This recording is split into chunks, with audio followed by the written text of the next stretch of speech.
The Democratic Republic of the Congo (DRC) has announced the closure of its airspace to Rwandan flights. This decision, driven by escalating tensions between the two nations, revolves primarily around allegations of Rwanda's support for the M23 rebel group, which has been active in eastern Congo. The conflict in this region has continued to intensify, leading to an atmosphere of instability that threatens not only the DRC but the greater surrounding area. The M23, a rebel movement that emerged in 2012, has been accused of receiving logistics and military support from Rwanda, a claim that Kigali has consistently denied. Despite these denials, the DRC government claims there is substantial evidence linking Rwanda to the ongoing unrest. The M23 has gained ground in eastern Congo, engaging in battles with government forces and causing significant humanitarian crisis. The Congolese military, the Forces Armées de la République démocratique du Congo (FARDC), has struggled to contain the group, prompting accusations against neighboring Rwanda for its alleged complicity. The closure of airspace signifies more than just a restriction on flights.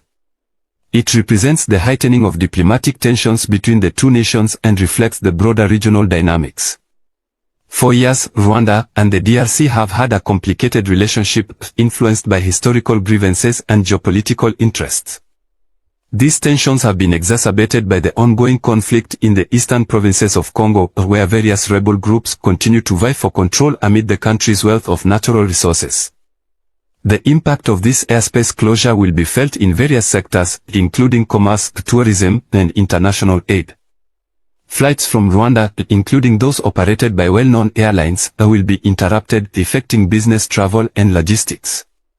Humanitarian organizations, which often rely on air transport to reach remote areas in need, could face difficulties in delivering essential supplies to the millions of internally displaced persons in the region.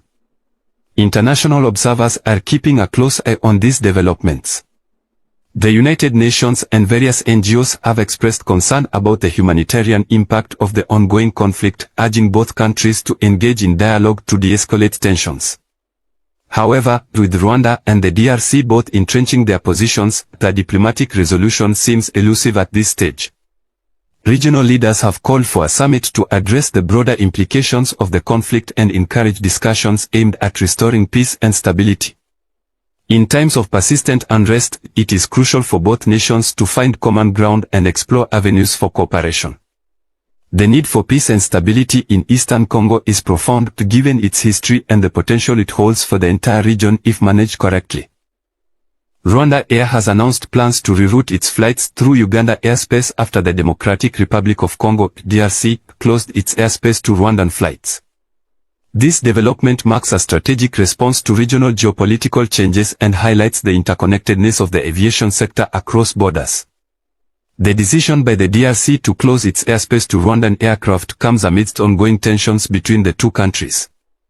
This closure has not only impacted Rwanda Air but has also affected the connectivity options available for both countries and has raised concerns among travelers and businesses relying on air travel for transportation and trade. Utilizing Uganda's airspace offers Rwanda Air an immediate alternative route, allowing it to maintain its flight schedule and connectivity for its passengers. Uganda and Rwanda share a cooperative relationship underpinned by various economic and political agreements that facilitate trade and tourism. This collaboration extends to aviation, where flight operations are increasingly becoming a critical factor in enhancing regional connectivity. Rwanda Air, the flagship carrier of Rwanda, has been proactive in expanding its operations since its launch. With its growing fleet and increasing number of routes, the airline has positioned itself as a key player in East African aviation. The use of Uganda's airspace is expected to enhance the airline's operational resilience during periods of geopolitical uncertainty. As the situation continues to unfold, the closure of Congo's airspace to Rwandan flights serves as a stark reminder of the fragility of peace in the region. The repercussions of this decision could resonate far beyond the immediate logistical challenges it presents, highlighting the need for renewed diplomatic efforts and a unified commitment toward lasting peace in Eastern Africa. The international community must play an active role in fostering dialogue and supporting initiatives that address the root causes of the conflict, ultimately working towards a resolution that prioritizes the well-being of the affected populations.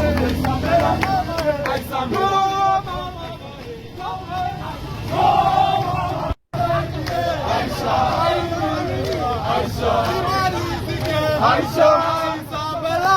Aisha Mela. Aisha Mela. Aisha.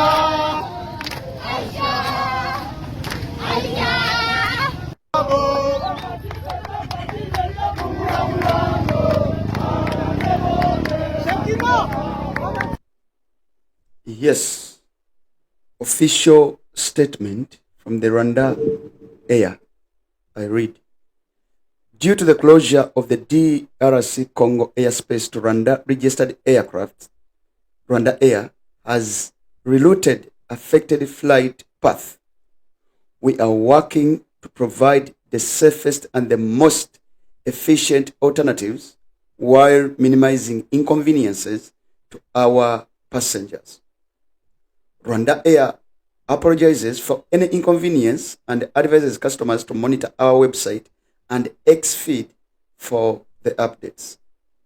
You can also contact your local Rwanda Air office with any question. RwandaAir.com. Yes. Right. Pato UG. Omuntu wa wansi. 360 degrees. Jigenda jutya jemutusako engalo. Akawunga sikalero. Amachagalero tutulya lero kusinzira yonna kyo tufunira. Nabagamba ebintu bigenda maaso omusajja gwa tabayisibwa gugenda kuba gukyuka oba gukyusa embeera n'ebintu ebyo bitambula mu region ya East Africa.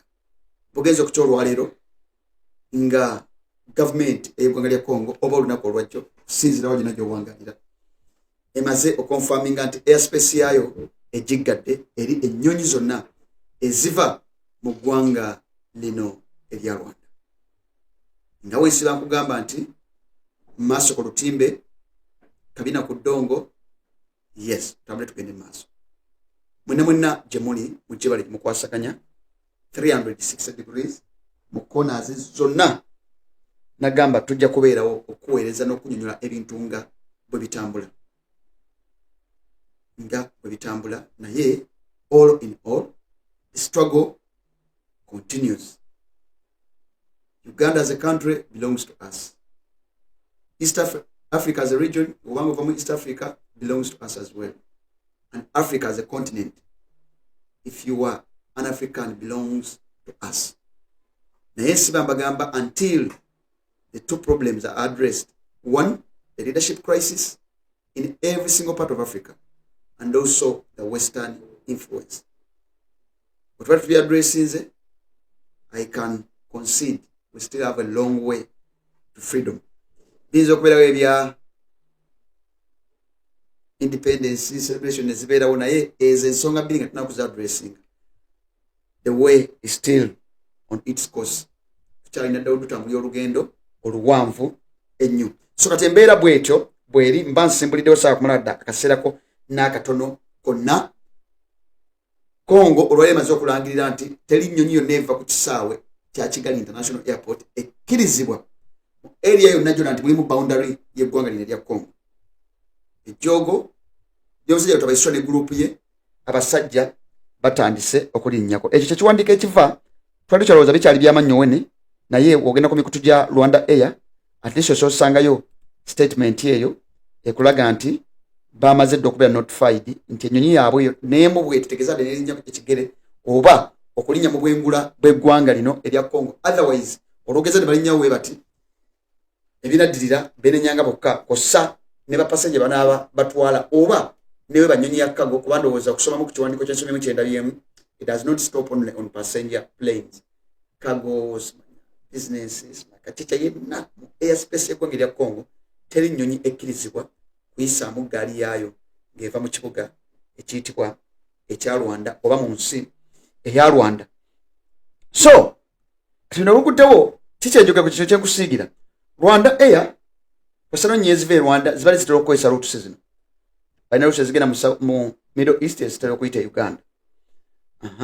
Balina routes ezeyongerayo mu Europe, Belgium, France, zibadde nazera zikonokerako wano airspace ya Congo nezeyongerayo nezambuka mu Sudan nezigenda waggulu. Kati ennyonyi zonna ezibadde ziva e Rwanda routes zaazo ezisinga obungi zibadde ziyitibwa mu airspace oba mu bwengula bw'eggwanga lino erya Congo. Kosa zino ezigenda mu Europe zitya mu Eastern Congo waggulu, kosa ebadde egenda Nigeria, egenda e Burkina Faso, no si Burkina Faso, awo nsi ki eyo, I think it is Nigeria ne Togo, no it is Benin, okusinzira ku map nga bwendaga, it must be Benin, yes.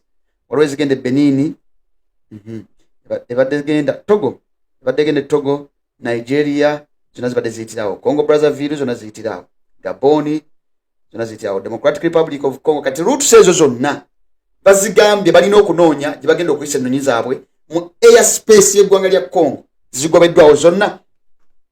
Gwe routes zino zonna z'olaba eziyita wano mu Congo mu airspace eyo, routes zonna z'olaba ezigenda mu Europe, ezigenda Belgium, ezigenda e France, zonna zibadde cut off, tezikkirizibwa okutandika n'olunaku lwaleero. Routes zibadde nako okujjako route eno egenda e Kenya, egenda keno ndowooza negenda Mombasa wano, negenda ku Dar es Salaam eno, ezo zibadde ziyitira e Kenya ne Tanzania routes 3. Twogatako na zino ezibadde ziyitira Uganda, genda Ethiopia ne zeeyongerayo, namwe badde bakozesa Rwanda Air okugenda mu Buwalabu oba okugenda mu kyondo ekya Buwalabu oba ekya Middle East. So kati embeera bwetyo bweri kiseera kifaananyi nkulage ejjogo lya bano abasajja. So kati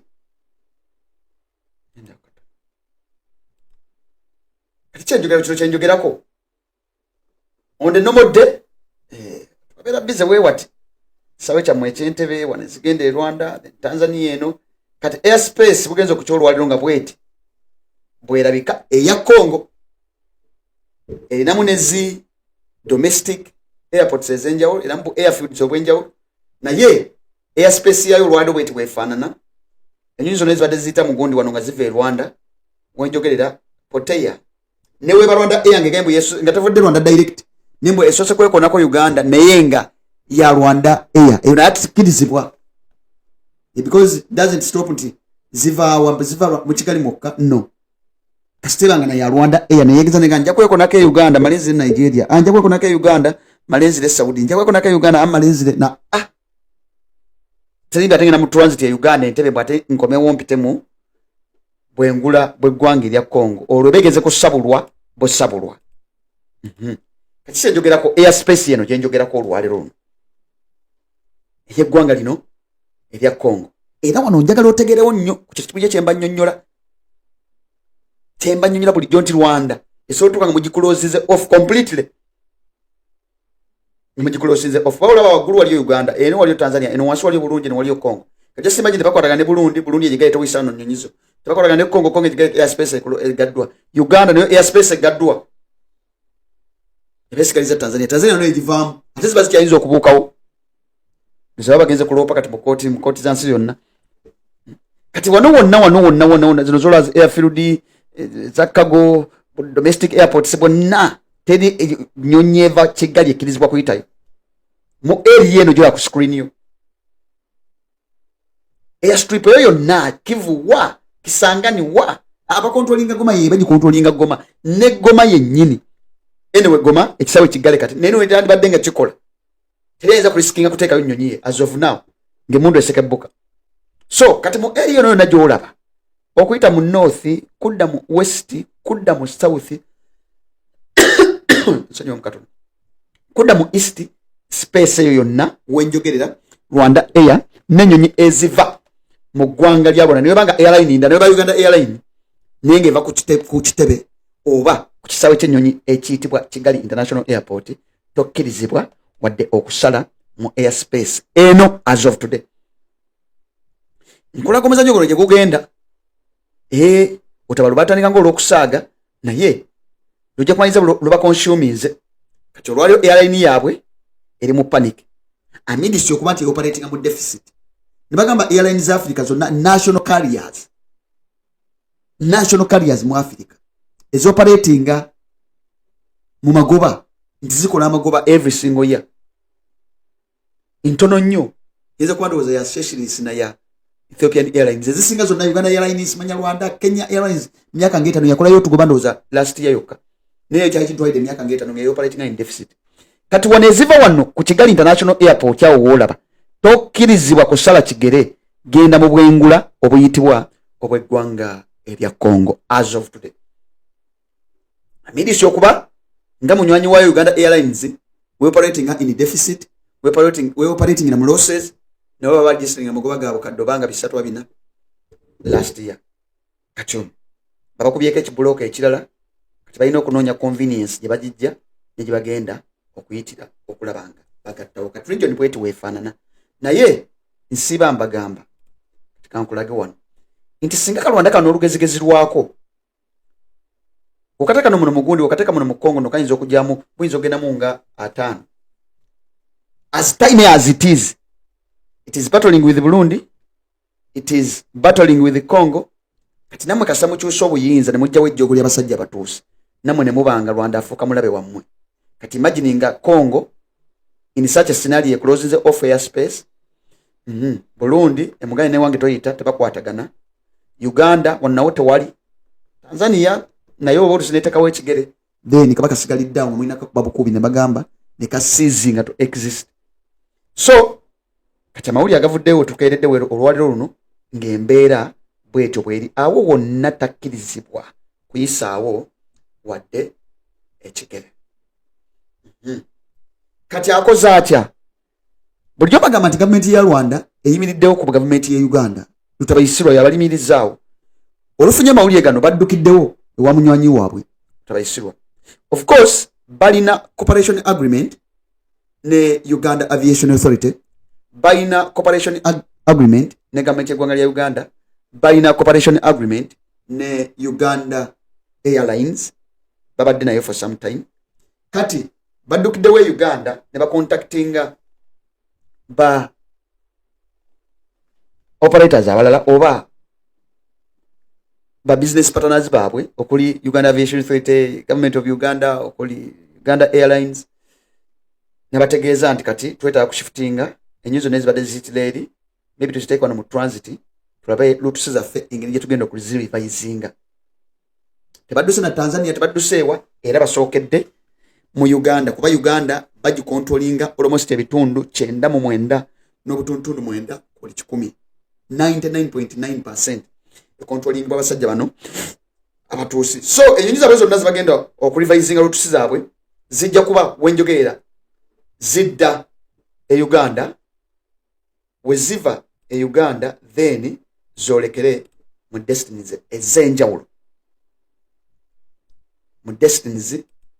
ezenjawulo era airspace yammwe ejja kweyongera okubeera mu bize mukko kuba yeno lutu gye bagenda otandika okukozesa bagenda zijja e Kigali nga barivisinga lutusi zaabwe zonna ezibadde ziyita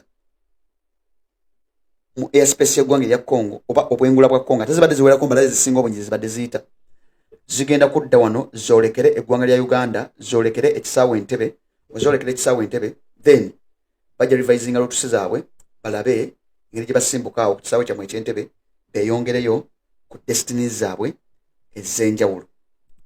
Kati embeera bwetyo bwejja okulabika. Kati ennyonyi ebadde egenda Nigeria gye nabalaze wali nti ebadde eva Rwanda ng'edda egenda Nigeria erina direct route one from Kigali to Nigeria kitegeeza genda soka nga yeekoneko wano ewammwe. Bwe yeekonako wano ewammwe ate yambuke mu Sudan ate evuge route eno okusinziira ku revise routes ze baagala okukola. Ejjogo lyange ndowooza oliraba already obadde ne operation costs eza airline nga ziri waggulu. At the moment route eno kasita ogizza eno gidivatizo kizizza eno ogenze mu transit ate ogizizza eno kuba lino lyonna yandibadde akola direct route wano gye badde nayo kitegeeza operation costs zaabwe ziba zeeyongera obungi amidst n'okuba nga operatinga in deficit okusinza ku mawulire genzijjayo.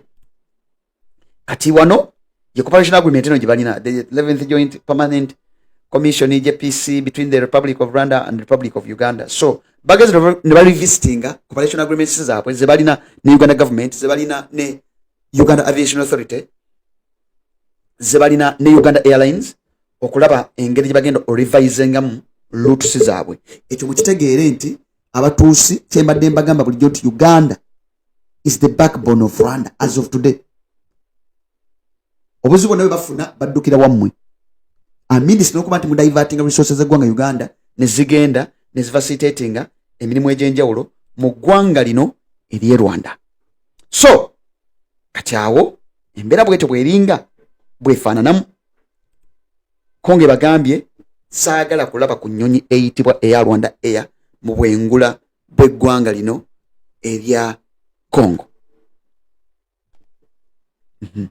Kati mu kino kigenza okujja ng'olwedde waliwo embeera ebadde eteereddwawo ennaku eziyise ekisaawe ky'ebukavu kye baagala okuwamba nga bamaze okuwamba ekitundu ky'ebukavu awo singa bakirirayo ne bakiwamba bali ku offensive side, Congo eri ku defensive side egezaako defendinga territories z'ebukavu wansi awo mu Southern Kivu. Kati singa already kituukidde mu kiseera nga Goma airport teri operational, Bukavu nayo teri fully operational, kati already bamaze okubamu ekibulooka ekirala, ennyonyi zonna ezoolekera eggwanga lya Congo nga ziva e Rwanda naddala ennyonyi eno eya Rwanda Air tekkirizibwa wadde okulinnyayo ekigere.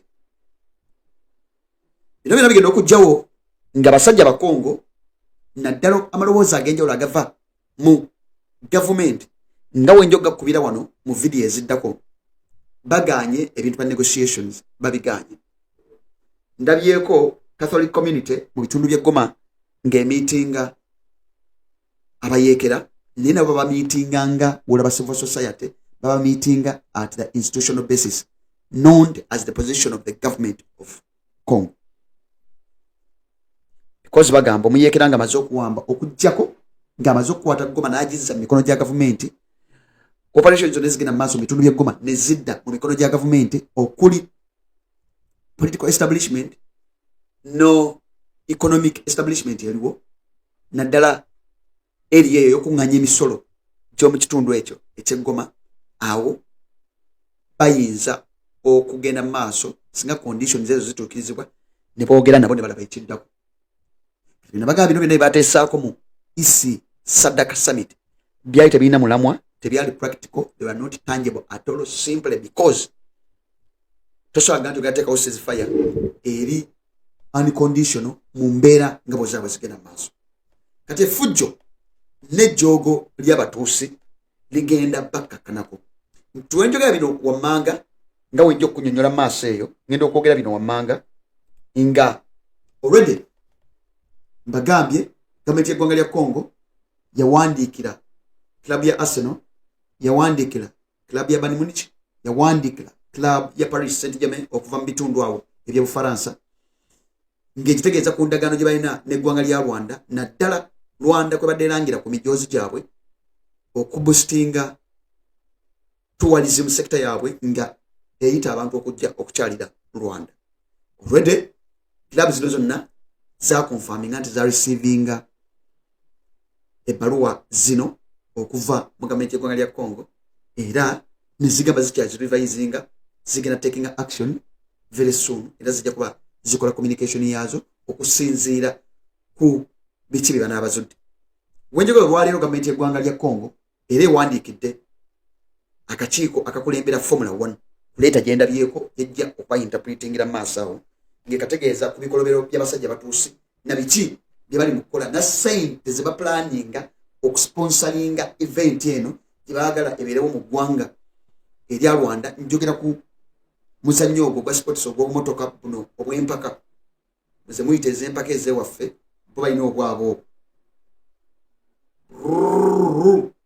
Kati bategeezeza nti sente zonna Rwanda zeeyagala okukozesa, gavumenti ya Rwanda zeeyagala okukozesa okufacilitatinga project eno oba program eno oba event eno gye badde basaba etekebwe mu ggwanga lya Rwanda mu kibuga Kigali nti mugisazeemu nga nnaku gisse mufungize. Lwaki sente zonna oba resources zegenda okupampinga mu program eno zonna bazibba oba bazijja mu byobugagga bye bali mu kuluutinga mu ggwanga lya Congo. Kyokka mu kubiruutinga tebakoma kubiruutinga bulutizi ne babitwala naye communities gye bazijja batta abaana bato, batta abakyala, batta basajja, batta bavubuka, batta abantu ab'enjawulo abatalina wadde omusango.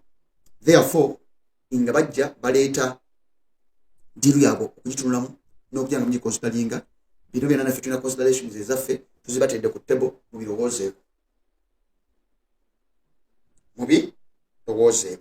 Nekiggwa kitya nti effujjo ly'omutuusi lyonna lyakoze ebbanga lino lyonna, akamanyiiro n'obuferefere utabayisibwa with the deception manipulation byadde bakozesa. Kagame ne yepresentinga nga civilian leader, teeka akalulu n'akawangula with 99%, cracking down all the voices of dissent mu ggwanga lya Rwanda. Akutte bannamawulire, akutte bacritics be bonna abagala okwesimbawo, either basaanyaawo abakimayo mu mawanga ag'enjawulo n'effujjo lyonna. Nagende South Africa n'abatigimbulirayo n'abajja Canada n'abajja Belgium n'abakomyawo ne babeera repatriated ne batwayinga mu ggwanga lya Rwanda. So kati effujjo lino lyonna akamanyiro kawe kayinza okuba katuuse we kayinza okukoma. Kyova kugamba akabina ku ddongo amaaso oba olina gateeka ku lutimbe okwekkaanya biki ebigenda mu maaso n'embeera egenda kuba eyanfoldinga etya. Kati bino byonna yali yakwata Rwanda n'agisinga ekifaananyi nga basinga bagidescribinga nga the Singapore of Africa. Lwaki? Boogera ku Singapore olwa story egyente bagamba ey'ensi ze tuyita Asian Tigers. Tetwali ku level y'emu mu bintu by'enkulaakulana, mu byenfuna, mu infrastructure in the years of 60s, in the years of 1950s, 1960s. Ng'olwaleero zikuze era zigenda mu maaso economically, in terms of infrastructures, in terms of trade, in terms of different sectors, tourism, real estate, ne mu areas ez'enjawulo. Kati ne bagamba Rwanda egoba layini y'emu ya Singapore, mulimu Singapore, Congo, I think mulimu South Korea, Thailand, ziringa ttaano. Kati nga bagamba ne Rwanda egoba layini y'emu oba egoba layini y'emu. Era nga kyekyo Rwanda nga bagidescribinga nga Singapore of Africa. Okuba nti ekibuga kitukula, amateeka gakola, agitransforming. Nimwe ne mukimanyi resources zonna ezikola project mu ggwanga lya Rwanda zirina sources bbiri. Zirina source ya Eastern Congo, zirina source ya Uganda. Nabagane mu budget yammwe every single financial year nene egenda okuddako. Maybe nga wali season ya kalulu, Museveni yeetaaga resources nnyingi. Mubaamu ssente ezigenda nezikola projects mu ggwanga lya Rwanda. Ekyo mukitegeere. So kati effujjo eryo n'akavuyo n'obulimbalimba bwonna nga yepresentinga nga civilian leader, abantu bamwagala bakola batya.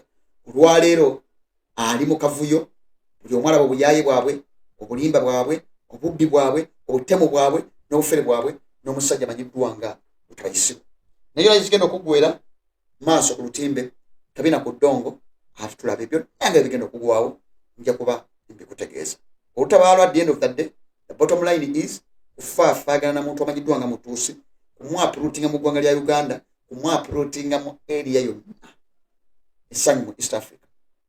Era nga wembadde mbagamba bino byonna nga byapeninga akavuyo kano konna akaliwo ono Museveni we yeetaaga okukwatibwa mavumbavumba. Era ne wabaawo amukangakanga mu bwati bino byonna byali mu kuzunga mwali mu kuzunga na project za PDM. Bayinza omulondo bulonzi nga kaweddemu dda nga wookiwulira. So bino byonna mbigamba olw'okubanga ensooka zonna ezigenda mu maaso mu ggwanga lya Congo siba nti bagamba zitukwatako direct. Ate tabayisibwe bakwata Congo ne bagiza mu mikono gyabwe, ne bakwata bukwasi ne batwamba Congo yonna, ne bakwata Eastern Congo okuli North Kivu, okuli Southern Kivu, n'okuli waggulu eri Intuli gye batigimbudde abantu nga baagala n'akabinja kaka ADF. Then omanya teba birungi baba bagenda kukozesa eyo nga beesi yaabwe. One, ebitalire ekyazimbya airport y'Ekisolo sima bali mugizimba simanyi bali mu final stages oba ku stage ki. Sigamba nti Museveni alina kyajagaza mbu bayagala twalayo balambuza. Muzannyo guno begenda okuzannya, muzannyo guli awo mu Goma, muzannyo guli awo mu Eastern Congo, n'okulaba abayinza tambuza batya ebyobugagga byabwe byamaze okusima mu ggwanga lya Congo, ebyeyongera ku kisaawe Entebbe, then eventually ebyeyongerayo ku international market. So kati bitukwatako 10 ku kinnaakyo. after all abantu bonna bali mu kuttibwa eyo Uganda eri directly involved. So kati embeera bwetyo bwefaanana. Patogana omuntu wa wansi munzikirize mbagalize akaseera akalungi katandika butandisi ffe embeera tukyagyekkanya okulaba ate tujja approachinga tutya maaso awo gye bujja. Mukama Katonda bankumi atakomina mpeera Ssaabasajja Kabaka wa Buganda Ronald Muwenda Mutebi II nate awangaale.